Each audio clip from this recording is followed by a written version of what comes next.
Well, welcome back to another Coffee and a Chat Survival Saturday.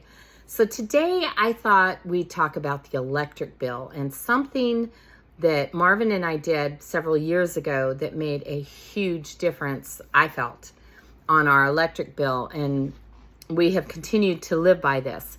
There's a lot of things when it comes to an electric bill that we can do to actually cut back. And we still have things that we're working on doing. But this one particular thing really helped to save us a noticeable amount of money. And this was back when things weren't as bad as they are now. I believe if we still had everything plugged in that we had plugged in back then and we were to do this now, it would save us quite a bit more money off of our bill, because the prices on electric they keep climbing. And it depends on what time of day that we use the electric as to what the rate is. And it's very confusing. But I can go online and I can look at what our daily usage is by the hour, what we used in any given hour. And then I can figure out with rates and stuff. And it's very involved and makes my head hurt now to try to figure all that out. But this was, like I said, a few years ago, probably 5-6 years ago. And so, back then it didn't hurt my head so much. A lot can change in a short period of time. But anyway, that is the usage of power strips. Okay, see this? Now you wouldn't want to use this power strip because it's broken, which is why I'm showing it to you. It's not because it's broken, but because it's not plugged in being used for anything. So it was very easy for me to grab. So don't use a power strip that's broken. That's not good. There's wires exposed there, and I don't know if you can hear that, but there's something clanking around in there. But just for the demonstration purpose, we found there are a lot of appliances or pieces of equipment or whatever that we have in a house that are constantly using electricity even when they're not in use or turned on. One would be our microwave. Now, back when we made this change, we had 2 microwaves. I wish we had none, but my husband loves microwaves. Actually, there were 3 because my dad was still alive, and he had a microwave in his little area too. So we actually had 3 microwaves plugged in. Now, when you're not using a microwave, all the ones we had, they still have those clocks and things going. So they're still using electricity. And you may think, oh, but it can't be using very much. But it's probably using more than what you think. And when you start multiplying that by however many things you have, it adds up fast. So we plugged all our microwaves into a power strip. And the one remaining microwave that we still have is plugged into a power strip. And when we're not using the microwave, we've switched the switch off, the power off, so that the clock isn't working or anything. And we don't need that clock to work. We've got a clock hanging on the wall with a battery in it that works just fine, and we can look at it. So we turn it off, and then when you need to use it, you turn it on, you do what you got to do, and then turn it off. Okay? And at the time that we made these changes, we also had 1, 2, 3, 4, 5, maybe 6 TVs in our house. Now we have 1. And again, especially the newer TVs, there's always a light on that TV, even when it's turned off. And so we plugged our TVs in except for my dad's. We didn't plug his into it. He had Alzheimer's, and it would have confused him way too much. But all the other TVs in the house, because that's the only one he watched, they were all on a power strip with a switch, so we could turn it on and off. And then we would turn it on when we were going to watch that TV, turn it off afterwards, because again, they were just draining power. And with those TVs were VCRs and DVD players. 2 of our TVs had surround sound with them.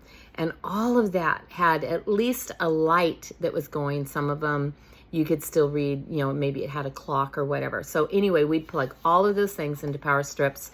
And then Yes, it's a little more inconvenient to have to turn things on and off, but you get used to it in a short while. It becomes a new habit. It's not that big a deal. And with our first bill that we did that with, I went back and tried to figure everything out for, when we saw the drop, how much it dropped compared to what we were using.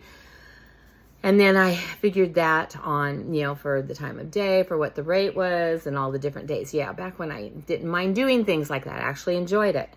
But we saved roughly $30 off our electric bill on the first month. And found we started to save even more as we got more and more better at remembering to turn the power strip off. So to me, that was significant because our power bill was about half what they are now. So yeah, we'd probably be saving $60 or more a month on our power bill. And you multiply that in a year, how much money you save? It's a lot of money. So the power strip, minus the broken part, has been a good thing. Now, one of the things that I didn't realize, actually, we started doing that when my mom was still alive because she pointed this out to me. Okay, so one of the things is a lot of these power strips, this is one, that when you plug it in and it's on, it actually lights up. And then when you turn it off, then the light goes out. So anyway, I think that's how it works because I don't use these ones anymore. I don't use the ones with the light up switches because that's one more thing using up electricity. So we changed out all of them and to the other, well, almost all of them. I saw that Marvin he still has one of those power strips that lights up in by his desk, and it's probably because we need to look through our power strips and find another one that doesn't light up. We have lots of power strips between my parents and my household and then Marvin's household. When we all came together, we had an abundance of power strips, and so we were able to go through and pick out the best choices. But that power strip thing, it can make a big difference on your bill. And that's what I wanted to be able to share with you guys today, that even when we think something's little and it only saves maybe $5 or whatever. First off, if it's saving you $5 a month and you multiply that by 12 months, that's $60 in a year. I could buy me a pair of shoes with that, or just cut my bills, my expenses down of what I need each month to get through by $5. That would help. But the other thing is there's multiple things that you can do. So it may be $5 here, $5 there. Just like when we do something, we go, oh, it's not using that much. It adds up. When you take all those little things and put them together, it starts to add up. So I'd rather take all the little things and have them add up for me to save money than to have them add up that it's costing me more money. And with that, I want to, because we have so many electronics in our lives. And like right now, our household has filled up some. We've got some kids and a grandson that have come home for a little while, or maybe for good or whatever. But with each one of them, because they're young, comes a lot of electronics. And even your phone jack, I have been told, your phone charger, when you have that plugged in, even if you're not got your phone on charge on it, but it's just sitting there plugged into the wall with nothing on the other end, it's still using electricity. And so I moved our phone chargers to power strips so that when we're not using it, we turn it off. I've got some, sometimes I've got lamps that are plugged into those, and it's not that the lamp necessarily, although it might be still pulling, I think anything plugged in probably is pulling a little bit of something, but it just was easier to put it in the power strip, and so then those, I just left the light turned on, so when I flip the power switch on, my light's on, flip it off and my light's off. And so you just have to kind of find out what works for you. But thinking along those lines and taking inventory of all the electronics you have in your home. One of the things we've done is also cut way back on those electronics. And so it's kind of almost a panic with more coming in the house right now because we've been spending several years having less. And, but that's them, and they're going to cover their share of the electric bill. And so, okay.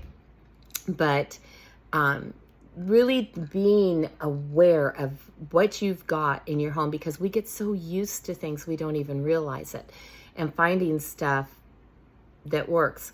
Well, when I had to buy my new stove, well, I should say when I was able to buy our new stove, that one of the things, it costs several $100s more to get one with the digital and with the clock in it and everything. And I told the guy, nope, don't need it. So I have a very, very basic, the most basic stove you can get with no clock or timer or anything. And he's like, oh, don't you want that? But it was a lot of money more to get it. But it also would have been more of a drain on my electric bill. And where we're at with this is we need to keep that electric bill down as low as we possibly can. We can't afford extra drains on our electric bill because even the smallest thing is so expensive with the rates now. So just a little something to maybe walk around your home from room to room and really look at what you've got and find the things that are draining electricity even when they're not being used, even when they're turned off. And consider plugging them into a power cord where you can turn the power cord off so they're not drawing that electricity anymore. I don't know.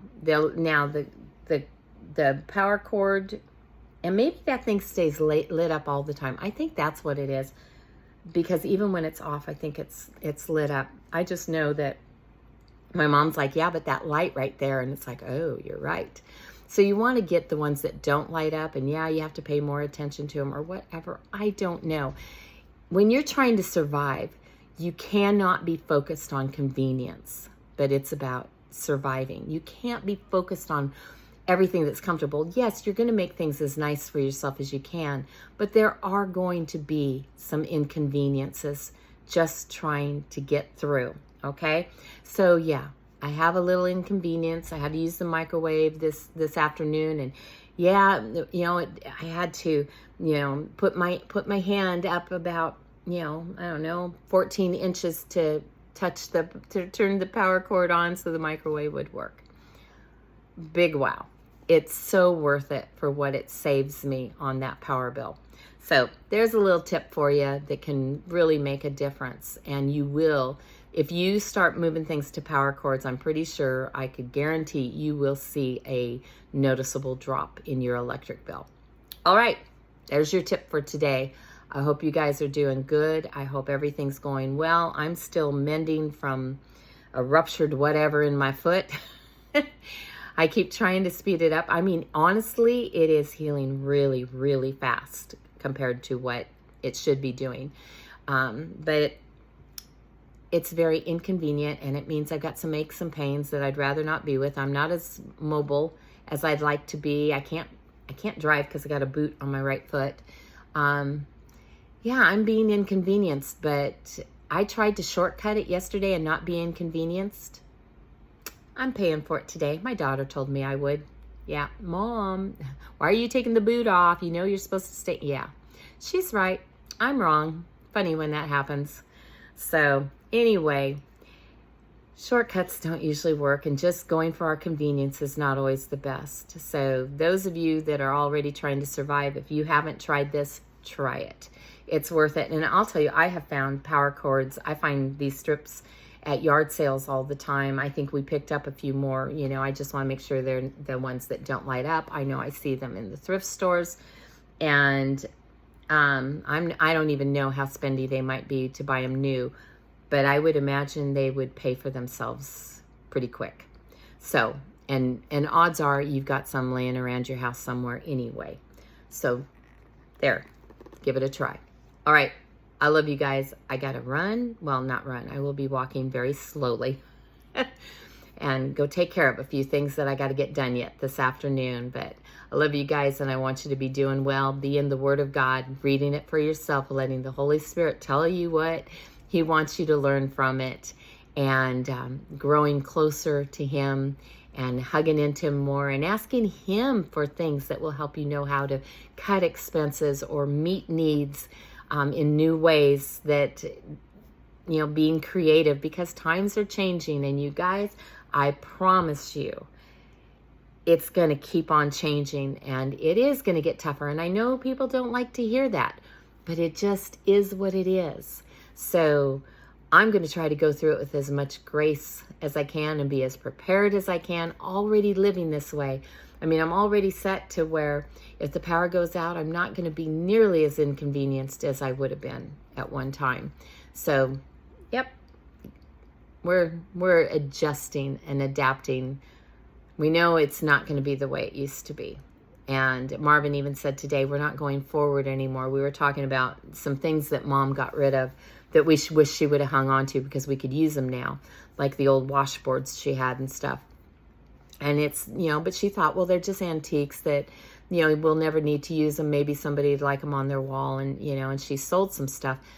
And he said, yeah, because she didn't know. She assumed that life would keep moving forward. She didn't know that we would actually be going backwards. And I thought, wow, when he said that, that sums it up pretty good. What's going on in the world? We're not moving forward so much. It's more we're going backwards. So I'm already pedaling backwards and trying to figure out how to make things work without the comforts and conveniences I've been used to. All right, now I really am going, because I really do got to get some work done. Talk to you guys again real soon.